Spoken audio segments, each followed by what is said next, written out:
MSNBS. Good So morning, what does that Moxie. stand for, Nevs? I don't know. Yeah, good morning. Oh, good morning, friends. I'm seeing feeling salty Carrie. Hey, Carrie. So good to see you. In God we trust. Good morning, friends. Happy conspiracy. What is this? Coffee and conspiracy Saturday. I've got my coffee. So today we have a question worth pondering. Will Biden declare a climate emergency? And the other question worth pondering is why? Why? That's a big question. Anyway, should we start with the recent news on this? The fact that, and then work our way back through time to see how they've been setting up for this.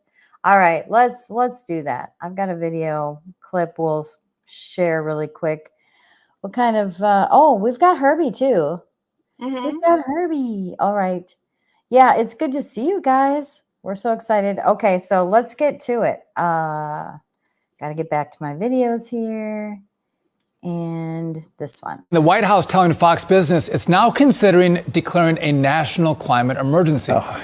But that's a climate crisis to you, Mark. The AP, which sets the standards for newsrooms across the country, they're urging Americans to use the term climate crisis to address the current situation. This is all troubling, but if the president declares a climate emergency, what impact does that have? Well, I mean, this is the serious story of the today. NBC News has reported that if Joe Biden declares a national climate emergency, he would have COVID-like powers under that emergency, and they also compared the emergency powers to the 9/11 emergency powers. The Center for Biological Diversity has estimated Joe Biden would get about 130 wartime-like powers by which to bypass democracy and impose a Green New Deal on America without a single vote of Congress. This is truly this is a Halloween story, not a story for Earth Day. This is a truly frightening story, and he might just be desperate enough to do it. This is being widely reported in the media. The Biden White House is leaking this out. This might happen, and this is going to give Joe Biden, these kind of, you want to say the word dictatorial powers. He doesn't need no stinking democracy to impose the Green New Deal if he does this. Yeah. So, okay. So that was reported. This came out on April 23rd. The reason I'm calling out that date is because I want to share my screen on something. Oh, hang on a second. I want to share my screen. All right. I wasn't sure which one to pull up. All right. So this is Q drop 1241. It is a Delta from April 23rd, the same day that this came out. And what's interesting here is EPA is questioned on here, an environmental push. Really, it's kind of interesting. But if we put it in context, like how do you squeeze funds out of the U.S.? Is there a threat to humanity? So that's the narrative they're going to put out there. Environmental push. Think the Paris Accord, which we all know about. And then it's all about money. So define kickback, define slush fund, EPA. So I just found this interesting because that was on the same day. It was a Delta that happened on the same day that they announced that. So what are your thoughts on that announcement, Moxie? Well, it's an election year. Yeah, why would they put that out in an election year when they know that people would likely go against it? Why did they put out COVID in an election year? Why do they do the bird flu every few years? Yeah. Actually, don't they have a new a new bird flu that's happening that they said could become a pandemic. Wasn't that HSN1, and it's making people's eyes bleed. really? So I feel like they're definitely going to try a few things, and they don't want the elections to be per usual as normal. They want a reason to have that mail-in ballot again. They want a reason to be able to hide any cheating efforts that happen. Those drop boxes, they don't want people hanging around there. So it is interesting. And President Trump actually back in 2020 called it. He called it. I've got a little clip from one of his rallies. Environmental extremists, and they are extremists. They're destroying our country. They're trying to replace COVID crisis hysteria with climate crisis hysteria. And they're trying to replace COVID emergency powers with climate emergency powers. You see it happening all the time. And yeah, that was just called. What do we got, Carrie? There are numerous reports from honest scientific community that are refuting the climate crisis emergency. That's great. That's what we need. Absolutely. And we've got In God We Trust says fear porn abounds. Desperate for sure. Faith over fear. Yep. Absolutely faith over fear. That's for sure. And Rocker Lady. Whoopsie. Things are moving. Rocker Lady, smells of desperation. It's so true. It's so true. So I just, Trump called it. And not only that, I don't have a clip of it, but do you remember the Project Veritas when James O'Keefe was with them? He had that undercover video of CNN And saying that they were going to start pushing the climate stuff. Yep. That was going to be the next thing that they start pushing. So anyway, let's see what we got here. I have a lot to cover. We're going to talk about kind of what powers Biden would get if he did this. Some of the pressure that Biden has been getting, maybe that's where we should start, is this is being pushed, Biden, he's not really running anything. None of this is his idea. It's all the people behind him, the political pressure that's happening, and that kind of stuff. And I've got a couple of videos on that pressure. The first thing is Chuck Schumer. So I will say this: back in 2022, they were considering doing this again. Mm-hmm. And the press was asking all about this, and they backed off. And I'll just show a quick clip on that, and then I'll go to Chuck Schumer. But I would not plan a announcement this week on national climate emergency.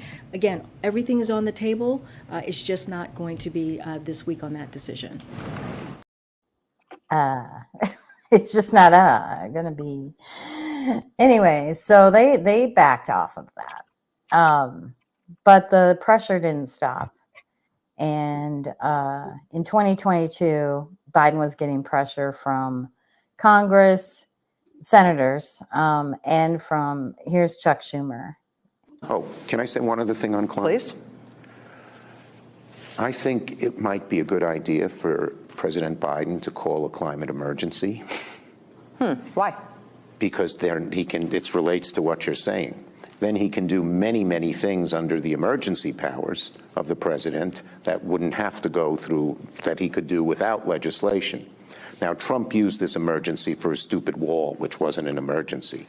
But if there ever was an emergency, climate is one. So I would suggest that they explore looking at climate as an emergency, which would give them more flexibility. After all, it's a crisis. It's a crisis. So you're talking about passing major climate legislation through the reconciliation Yes. process. pressuring the president or asking the president to Just invoke asking, emergency powers? let them look at it. You know, I have a lot of faith in that they'll make a good and right decision. First of all, he called it a stupid wall that President Trump won. And now look at today. So this didn't age very well for him. Nope. But did you see the look on his face when he said, I think we need to recommend that Biden declare a climate emergency. And when she pressed him for the reason, he said, because then you don't have to go through Congress. They are, you know, it's like a bunch of dictatorial stuff. So anyway, Chuck Schumer, yeah, right. He means more control. Exactly. The big university in Britain that got busted putting out false data. What is that, Rocker Lady? You want to expand on that? But yeah, so actually that's a, oh, there were climate reports that have been proven false or falsified. Yes. And they talk about climate deaths, and I've got a chart that we'll show on that when we get to that part. But what kind of powers do you think the president will have if they declare an emergency? Because that would be the only reason they would do that, because there is no emergency. So there's a lot of bypassing Congress with decision making, which means a lot of that, I mean, I'm sure a lot of it is money. They don't have to worry about Congress and telling him not to spend money, which he, you know, loves to do. And then, are we going to have lockdowns? Potentially. I'm trying to figure out, how would they lock people down? I do think, oh, go ahead. What if suddenly we have digital barcodes on our phones that need to be scanned when we go somewhere? But what would that have to do with climate? I mean, how would they be able to tie that to climate? Tracking our carbon footprint. We traveled too much. That, yeah, maybe that could be, because that's what I was thinking. I was thinking it would give the EPA more powers, because they lost in court against West Virginia with the whole requiring them to build these things to track their carbon footprint. They lost in court big time about carbon emissions for businesses. And they're actually recently, I don't have anything pulled up, but I saw recently that EPA is pushing, regardless of pushing regulations, regardless of that SCOTUS ruling. And so I don't know what's going to come of that. I think the governor of West Virginia recently came out in the last week about the attack from the EPA on this. And that's where I think this is going, is related to EPA being able to go around SCOTUS rulings and do things they normally wouldn't be able to do based on the constraints that they have currently.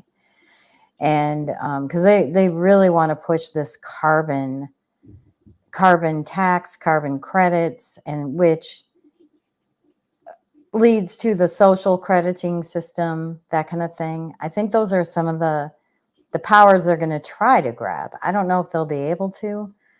Yeah, that was my next thing, is I think they're going to try to tie it to our debit cards and not let us purchase things if we have too big of a carbon footprint. Yeah. Wow. Could you imagine if that's that's something that happens? I'm going to pull up some of the some things. Check out this headline. What is needed to tackle the climate emergency, and who is responsible? The mainstream media is going to go all in on this, and they are going to be pushing the narrative like never before. So there are a ton of headlines out there about how we're in a crisis, we're in emergency. They used to call it, what did they do? They call it global warming. Then they changed the narrative to climate change when we were able to prove that it actually got cold on the earth and the glaciers didn't melt and all of that kind of stuff. And then, so climate change.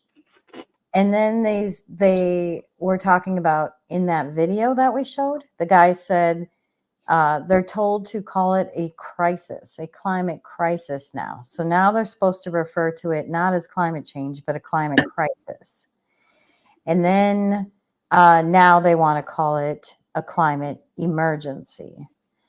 And there's a lot of things around the declaration. The EU, they actually voted to declare climate emergency in Europe. And I don't know what came out of this, but this was back in 2019. So this has been going on for a while, this narrative. Now, I don't know. We haven't heard a lot about this, probably because right after this, just a few months, is when COVID hit. And they were able to do all the lockdowns and stuff based on COVID. But yeah, they declared a climate emergency.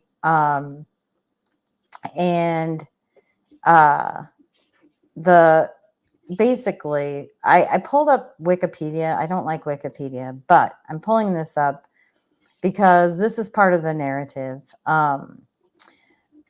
So a climate emergency declaration or declaring a climate emergency is action taken by governments and scientists to acknowledge humanity is in a climate crisis. So the reason I pulled this up is because it's all tied here, tied to governments and scientists. And oh, I have to cover something, not in this show, but I have to cover something with you guys. But basically is that Willow? It is Willow. The government and scientists are colluding and then to make sure that the scientific data shows what the governments want it to show and that the media will report on what the approved scientific data shows. And it's all coming from the governments, which trickles down from the pressure from the global agenda. It's all a trickle-down effect. Absolutely. This reminded me when I saw the scientists, you know, how the doctors went along with COVID. And I think for most doctors, it wasn't like malicious, intentional. I think doctors literally believed the scientific evidence and the science that was coming out of the CDC and wanted to follow the guidance. Well, I'm going to be breaking down a video that shows this doctor that woke up just a few months ago, just this year. This doctor was like shocked, apologizing, you know. I can't believe people are still waking up. I can't believe this year in 2024, people are still waking up. Anyway, this doctor is waking up based off of a peer-reviewed paper that was reviewed. So it's really interesting, and I hope that continues with additional doctors that are willing to have an open mind. And we need this out of the scientific community. We can't have this pressure going to the scientific community because guess what's happened since COVID? The trust is gone. Absolutely. It's completely gone. You used to be able to trust things that you were taught in science, and now people like question everything, which is great. We should question everything. But at the same time, we should have reliable, factual information that we can count on. Exactly. And we don't have that anymore. I know. How do we get back to that, do you think? You know? That's a question worth pondering. That is a question worth pondering. So I want to talk about some more declarations that were made. And because this is already happening in the United States, maybe not with the federal government, but New York City declared a climate emergency, saying the earth is too hot for safety. And this was back in 2019 too. So I'm seeing a trend of a big push in 2019 and then 2022, which was an election year. It wasn't presidential, but 2019 and 2022, and now again in 2024. So Convenient. right. So that's a connection. And they happen to be successful with the COVID thing. So, yeah, it was interesting that that New York City. Oh, this is just from my research. Anyway, also Silicon Valley declared a climate emergency, and this was in 2020, just before COVID hit. So think of the timing between like November 2019 to here. So Silicon Valley declared a climate emergency. I wonder why they waited. I wonder why they did COVID instead of climate. You know? Yeah, it's maybe they realized we just weren't in a position to be doing that. Maybe. Who knows? Yeah, and I already talked about how the UK did as well. And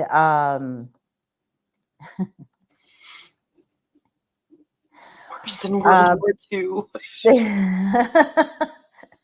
all right, so this was from 2018. Interesting. So Berkeley declared a climate emergency, worse than World War II. Like, talk about the fear-mongering propaganda that they put out. It's kind of crazy, but so this is interesting. 2019 was the year of climate emergency declarations, and isn't that true? So I didn't pull them all up. I just wanted to show a couple of examples of how there was such a push in 2019. But I think, was it October they did the Event 201 to test the COVID stuff? I think so. I think, there they were testing that, and I think they probably did analysis after that to determine that, yep, this COVID thing is going to work probably better than climate. We need to spend more time on the climate agenda. Oh my goodness. So yeah, Magnolia says, so encouraging to see doctors waking up. Yeah, Magnolia, I'm going to put a video together on that because I'm really excited to share that. It just, when I do video editing, it's you guys probably don't realize how time consuming that is to get clips for a video and get the right spot and then, do the video editing and all of that. So I'm going to put that out there. I'll work on that this weekend and get it out there. It takes a lot. So, and do you remember, guess who else declared a climate emergency? Take your best guess.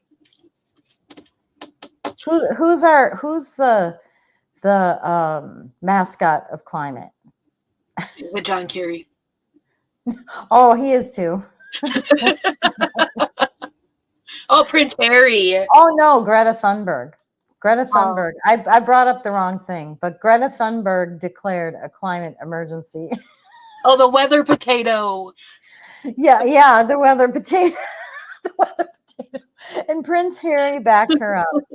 And she's, oh my gosh, I should have probably had the clip of how dare you ready. I actually want to have that for every show. I might upload that as a standard GIF. I feel like I'm going to get that reaction a lot after we have it because I say a lot of things. How dare you? Oh my goodness. Rocker lady, we appreciate your hard work. Thank you. I appreciate it. Anyway, so let's see. Where's my Greta stuff? I have a few Greta items. And oh, geez. Emma Thompson penned an op-ed demanding action on climate emergency that we created again in 2019. There's no coordination here, right? No coordination at all. They're all doing it just because of, stuff. Yeah, for sure. Just Oh, weird timing. yeah, very weird timing, right?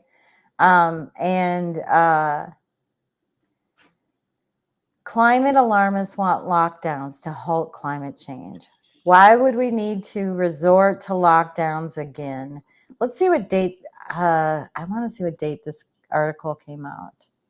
This was in 2020, right before the election. So, right after COVID hit, they wanted to start planning for the climate change stuff. So anyway, I think we've exhausted that. But what I will say is there's such a push globally from so many different powers that be that were warning about climate. It started with Al Gore, actually. I mean, they had it before. They had it before, and you know what they were alarming people of in the 70s?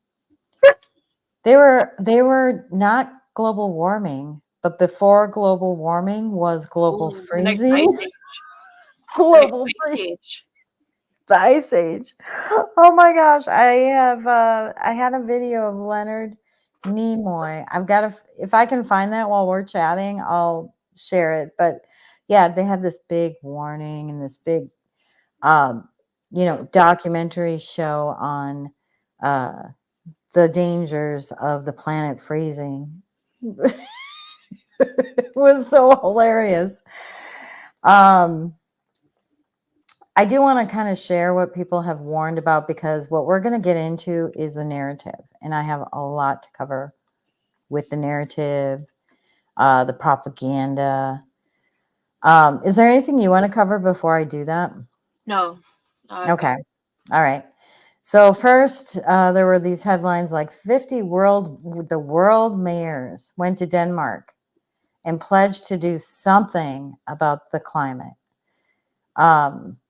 This was in 2019. Surprise, surprise. All these trends. The Pope, several times, the Pope. He said that the climate crisis is leading the world towards disaster. And this was in 2019. Not a shocker, right? The Pope, called for drastic measures to combat climate change. Pope Francis warns that creation is groaning. I mean, this is the Pope saying creation is groaning. It's crazy. Yeah. I'm groaning at his declaration there. Yep. I'm sharing all these warnings because there's this narrative they've been trying to put out there for, this is 2020 in December, right after the election. So the timing of that is interesting. Then we have world scientists who were warning of a climate emergency. Now here's the emergency wording, November 2019. Right around the same time that they started warning us that there was this deadly disease in China that people were just falling dead from. Yep. An Oxford dictionary named climate emergency the word of the year in 2019. So now that we've got the trends out of the way,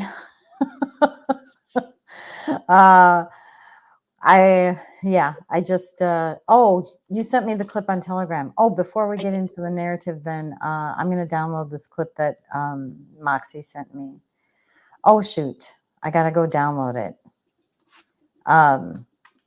Why don't you talk about your thoughts while I download this video? My thoughts. Yeah.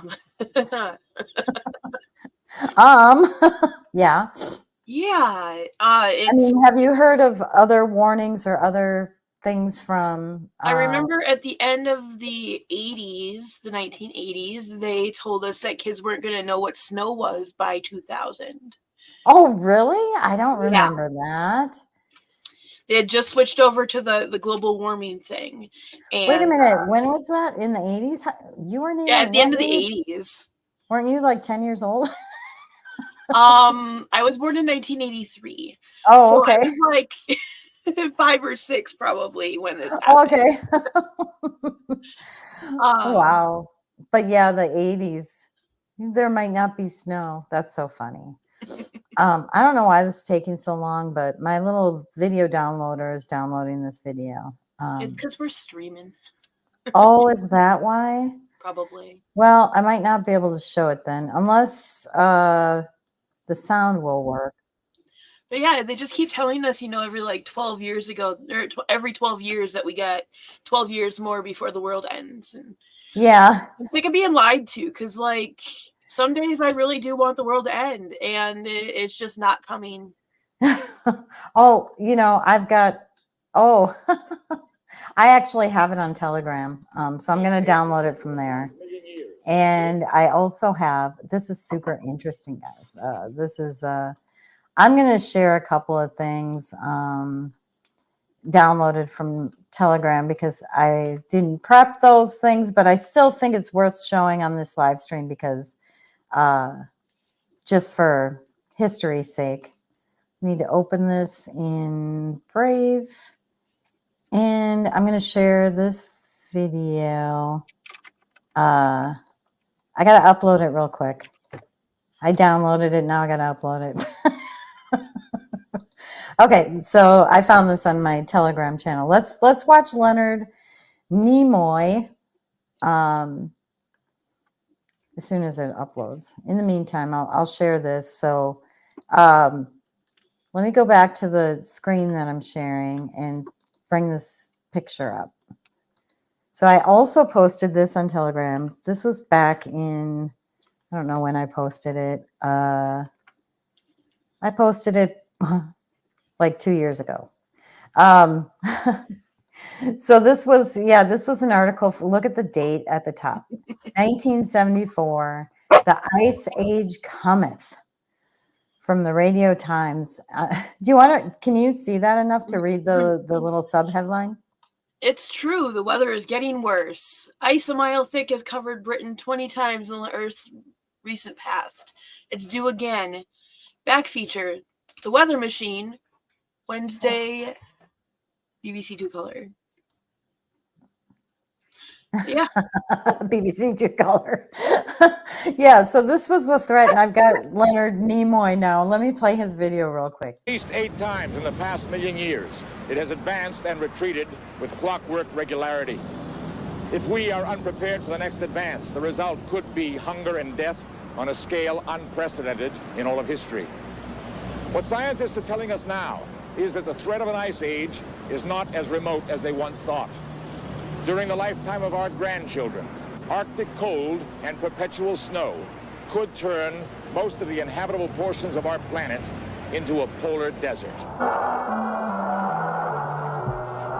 In 1977, the worst winter in a century struck the United States. Arctic cold gripped the Midwest for weeks on end. Great blizzards paralyzed cities of the Northeast. One desperate night in Buffalo, 8 people froze to death in marooned cars. Pat Bushnell was on the road that night. Traffic just absolutely stopped. I was afraid of being stuck in the car all night long with the cold and the wind, running out of gas. And then what? I think that if we had to go through a real bad winter, just like we just went through, I think we'd have to think about moving someplace else. Move where? The brutal Buffalo winter might become common all over the United States. Climate experts believe the next ice age is on its way. According to recent evidence, it could come sooner than anyone had expected.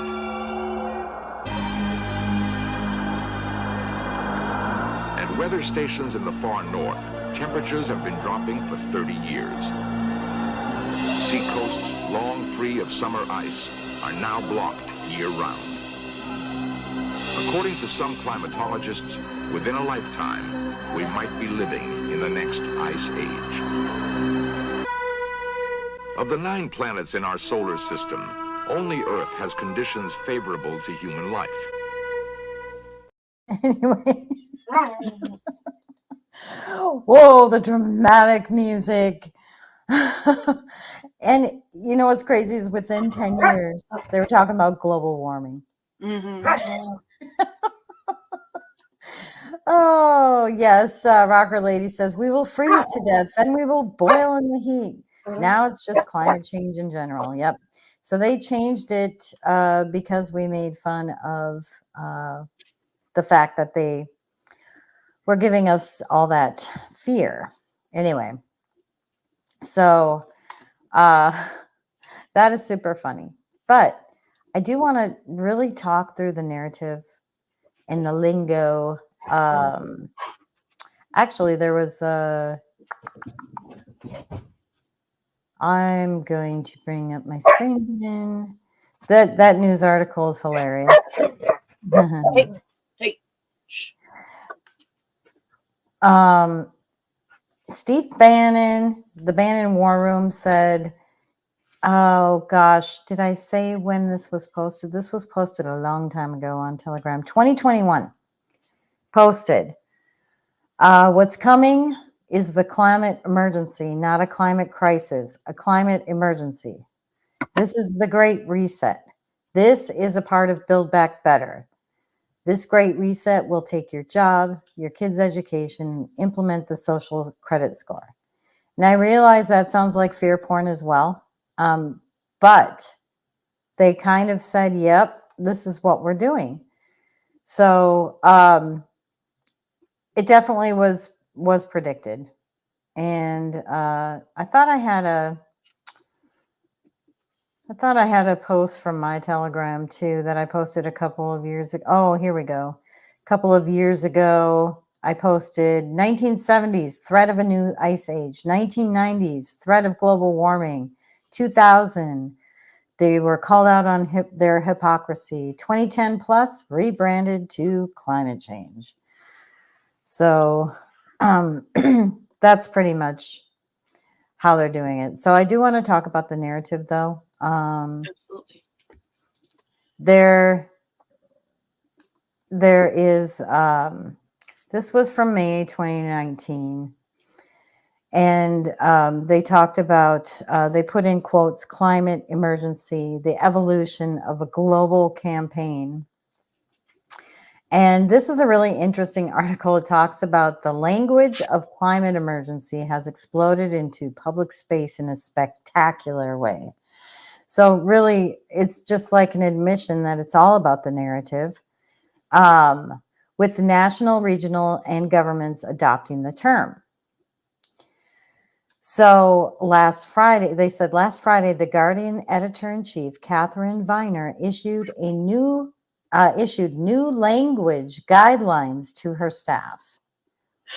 So what news organization issues language guidelines? There's one thing about, proper grammar, that kind of stuff, they have their But that's racist. They have their AP style guide that they're supposed to follow, that kind of thing. But to have a language guideline. So, do you want to read that paragraph that's quoted there with the blue line? Absolutely. Instead of climate change, the preferred terms are climate emergency, crisis, or breakdown, and global heating is favored over global warming, although the original terms are not banned. Who the hell can ban a term? I know, right? We want to ensure that we are being scientifically precise while also communicating clearly with readers on this very important issue, said Viner. The phrase climate change, for example, sounds rather passive and gentle when what scientists are talking about is a catastrophe for humanity. United Nations Secretary General Antonio Guterres talked of the climate crisis in September, adding, "We face a direct existential threat." Existential threat. That was a part of their talking points. And this coming from a news organization to journalists. So for her to say the original terms are not banned, how could any editor ban terms of a journalist? That's actually censorship. Well, I was going to say, I feel like it's unconstitutional, you know? Definitely. So, Biden back in, did I upload? Yeah. I didn't. Shoot. Oh, no, I did. So before I go on with some of the narrative, Tucker Carlson had a clip from 2020. And I'm just going to show it because Biden, the marching orders from a narrative standpoint is this existential threat. I almost want to do a montage of people saying existential threat because it just really highlights how propaganda works. And it's interesting because just at work, I was chatting with somebody because I'm going through implementing new processes and that kind of stuff. And I was just chatting with one of my bosses, and we were talking about how people need to hear things at least 7 times before it sticks with them and they can remember it. And I think that's a strategy that these people who write talking points, push the narratives, I think they know that, so they want to make sure their message is repeated everywhere so people hear it over and over and over again. And that's conditioning. It's conditioning the public. It's a form of brainwashing. All right, let me play this clip quick. So we're learning more now about the sad toll of the corona lockdowns in this country. According to Joe Biden, though, we could get another round of lockdowns. These for a crisis that's every bit as bad as the coronavirus, maybe worse. That crisis, of course, says Joe Biden, is climate change. Today, I'm pleased to announce a team that will lead my administration's ambitious plan to address the existential threat of our time, climate change. Folks. Okay, we don't need to hear the rest of it. Existential threat. Everything he says is written down for him. So, anyways, so we don't need to read through this whole article. I will share it on Telegram. I will do a post that covers this podcast after the show's over, and I'll include all the videos and stuff in there. So, narrative next. This lingo that they use, climate change is creating new vocabulary from eco-anxiety to, I don't even know how to pronounce that. What is that? I don't know.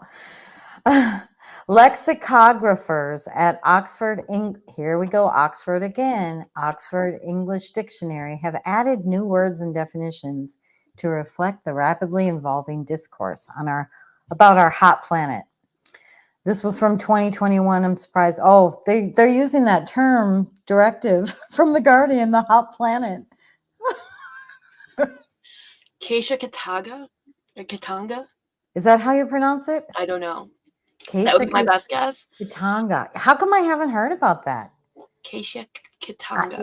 I kind of want to search for that and see what the search engines bring up. Okay. Oh. Okay. So, okay. I am going to copy this link and bring it up. I'm going to go back to this article, but I want to bring this up. Kasha Katanga. I wonder, do they have a way to pronounce it? A term used for the concept of guardianship of the sky, the sea, and the land. It's a New Zealand Maori term. I'm assuming those are native people from New Zealand. Mm-hmm. Yeah. Oh, interesting. Interesting that they'd want to use that. It's a holistic environmental management system. Huh.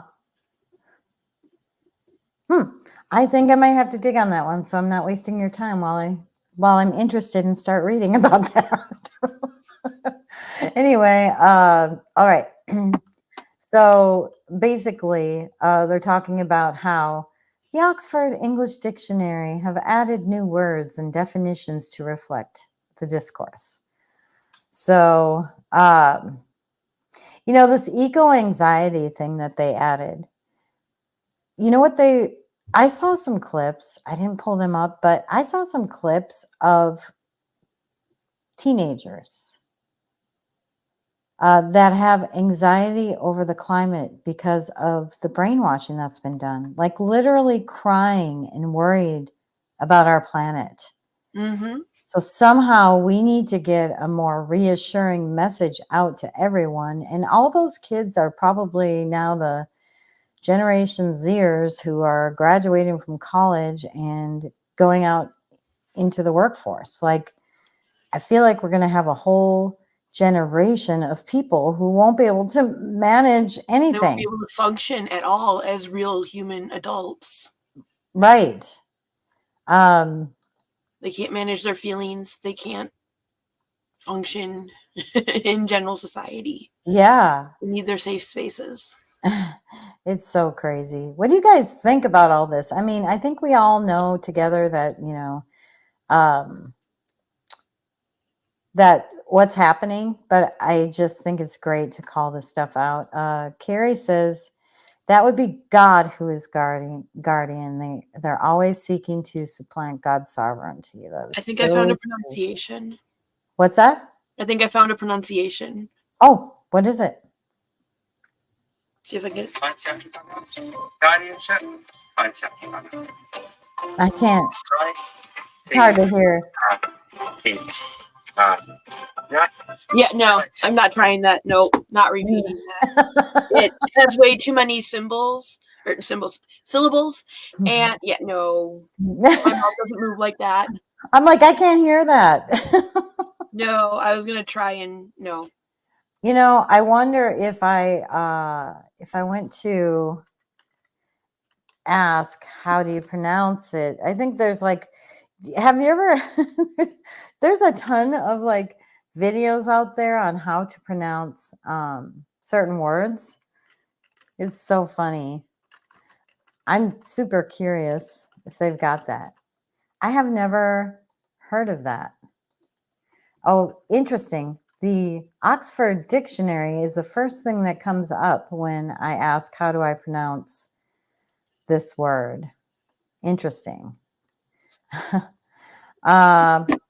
No, it didn't come up. I So sent you the video over on Telegram. It must not be a very popular term. Because nobody can pronounce it. So true. What is that? Is that a video pronouncing it? Yep. Oh, it is? That's the video I was trying to listen to. And they have music over it, which doesn't help with my hearing impediment. Oh, okay. Yeah. Sorry about that. But let's go ahead and pull that up. Kia ora. Ko te kupu o te wiki, kai te akitanga, guardianship, kai te akitanga. Kai te akitanga, kai te akitanga.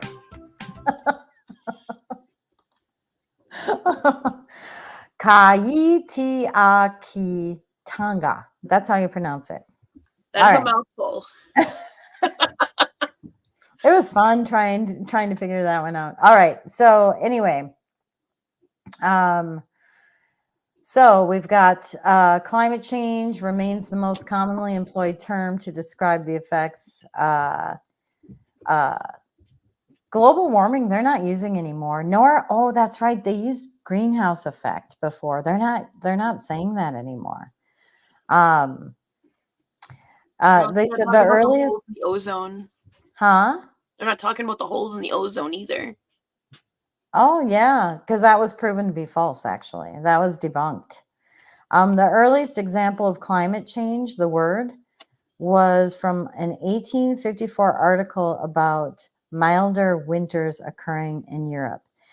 And I think it's normal to say the climate changes because the climate does from season to season. So to look up climate change is probably not what we'd want to look up. But then they have climate refugees. People going to other countries to get away from the climate impacts of them, I'm assuming. Anyway, I'm going to just go past this because they don't have like a nice ordered list of all their vocabulary, but I just found it interesting that, the article talks about how there's new vocabulary from the Oxford Dictionary. And the Oxford Dictionary, remember when we did our show on the dictionary? I almost want to do another one of before and after dictionary entries for some of this stuff. The evolving lingo of climate change. So this was from 2021 too. Look at this: climate crisis, climate emergency, all these paid protesters. What do you think about the climate protesters? They're kind of ridiculous, aren't they? They are. They're very ridiculous. As a matter of fact, I may as well. Huh? Throwing soup on priceless art and gluing themselves to the pavement. They glue themselves to the pavement. Not only that, they were called out from oh gosh, I can't remember which outfit this is. I've got a little video clip, and I'm not going to set it up because you guys need to hear this. It's hilarious.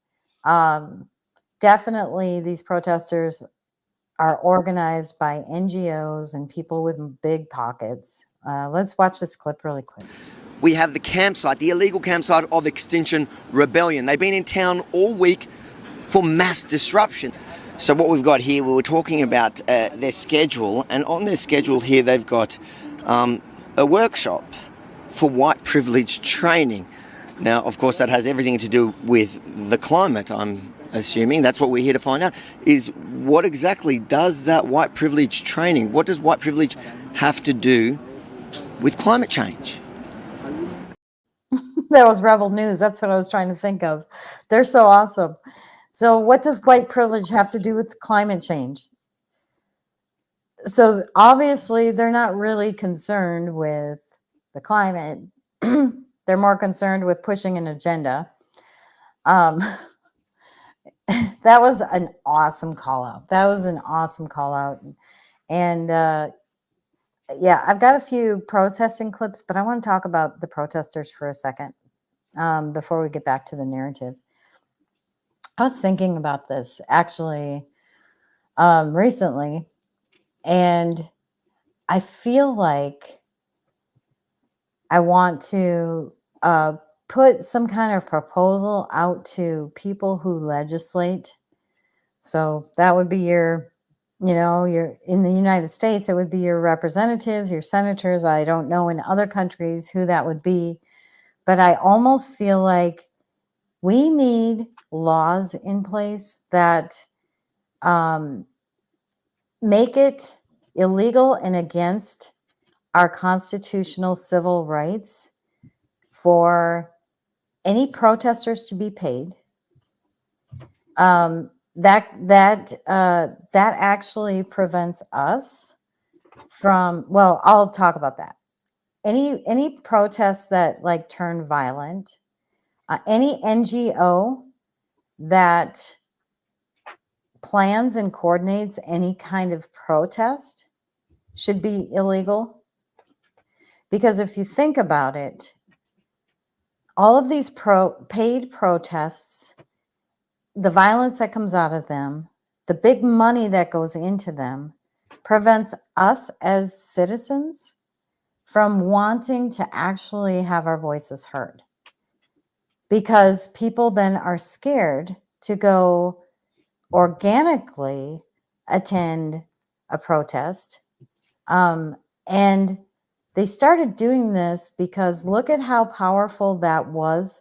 If you look back at the Tea Party and how powerful and organic that was, where hundreds of thousands of people came out to show their patriotism and go against a lot of the tyranny that was coming under Obama, that was powerful. And they needed to shut that down. And look what they did with the January 6th.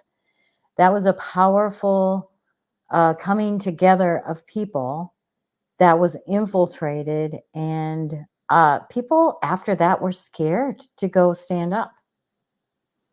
And I think if there's severe penalties, number one, where NGOs have to be shut down if they do any of that, or two, that people actually serve prison time. Like, I'm saying you're going against our civil rights. You should have like 10 years in prison minimum. Absolutely. We need laws in place that don't allow paid protesting, because that harms us from being able to have our voices heard. Because those are organized, coordinated, company-driven people with big money getting that message out. That's fake, because people are paid. And if you get paid to protest, you should also, that should be against the law to take money for protesting. Or any kind of benefit. It doesn't even have to be money. Like, what if they take off from dinner or any other kind of thing of value? You're giving college credit. Right. Like, schools. That should be completely illegal. It really prevents us from being able to express our civil rights. Absolutely. And it waters us down, So anyway, I just wanted to kind of go on a rant there. I was I was a little bit off topic. Anyway, so look at what happened at J6. I mean, yes, there's already people in prison now for just being there. For sure. I'm just checking out the chat before we continue. They only measure a short period of time, 100 years, give or take. But if the span encompassed hundreds of years, we'd see the natural changes from from warmer to cooler. It's a natural process that God designed.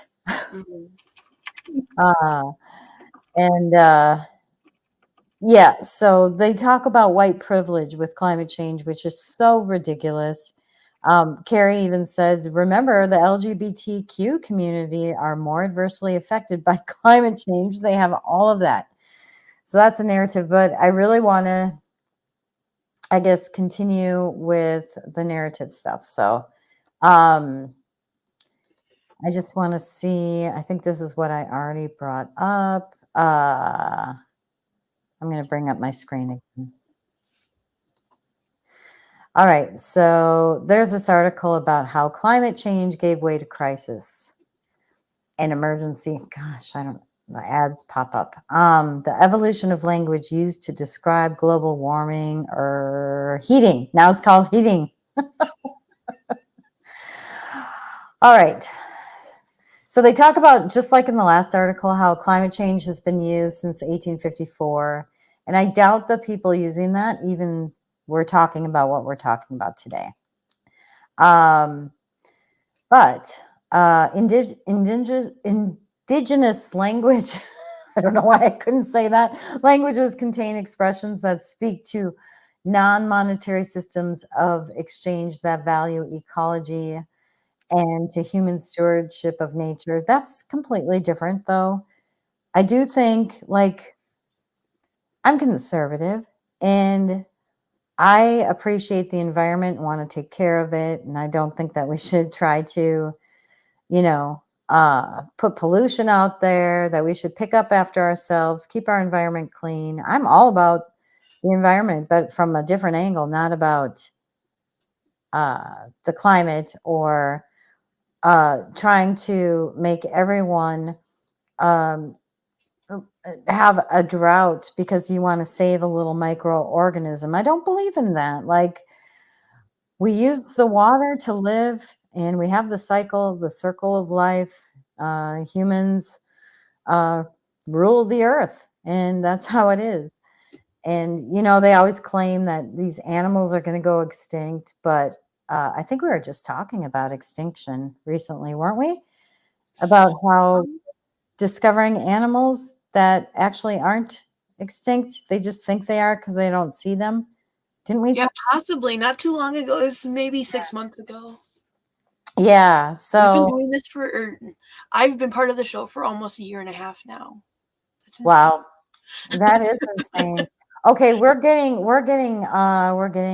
this is taking a long time. So, but there is this new article that just came out. The words you need to know to talk about climate change today.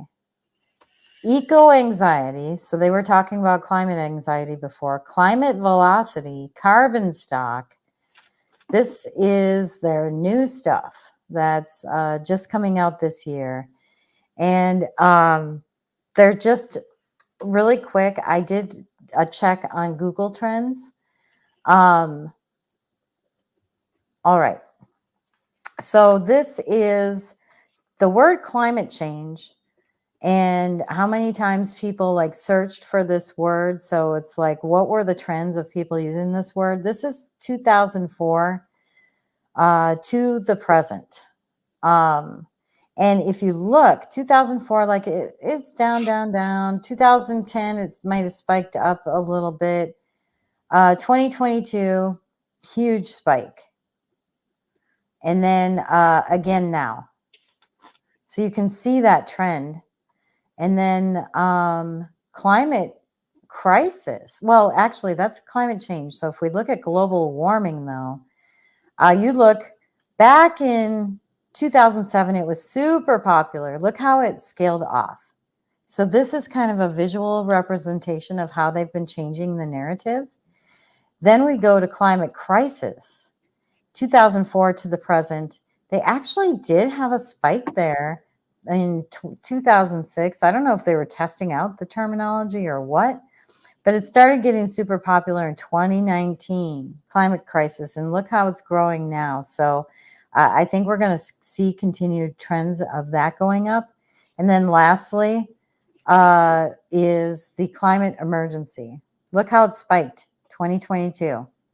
And it just started like getting popular around 2019, and it's starting to go up now. So I kind of wanted to share that from a visual perspective, because I feel like with that, it kind of illustrates it a little more on how they try to run the propaganda, the narrative, all of that kind of stuff. So anyway, we're over time, and I know, Moxie, you have to go. I have so much more to talk about, but maybe we can continue this on Tuesday. I'll look and see what I didn't cover yet. And we'll cover maybe a little bit of this and some current events when we have our Tuesday show. Does that work? Good. Yeah. Man, there's so much with this. But I didn't get to all my videos either. We could have probably done like a 4-hour show on this one. But I want to thank everybody for joining us for coffee. Look at, I almost finished my coffee. I finished like a half an hour ago. I was too busy blathering and talking, but I appreciate you guys having coffee with us and joining us for Coffee and Conspiracies. Remember, it's not conspiracy theory. It's real conspiracies that are happening. I want you guys to subscribe. Give us a thumbs up if you like this discussion. Share with your friends. And we appreciate hanging out with the friends. We love you guys. So have a good day and enjoy your, what is the event you're going to? Ben has solo ensemble today. Oh, solo ensemble. How fun. He's singing. How fun. So, proud mama. Be proud. Absolutely. All right. Have a great day, everyone. We love you guys. Have a good weekend, too. See ya.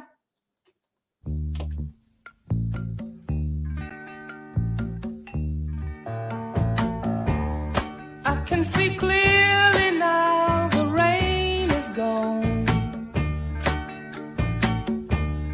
I can see all obstacles in my way. Gone are the dark clouds that had me blind. It's gonna be a bright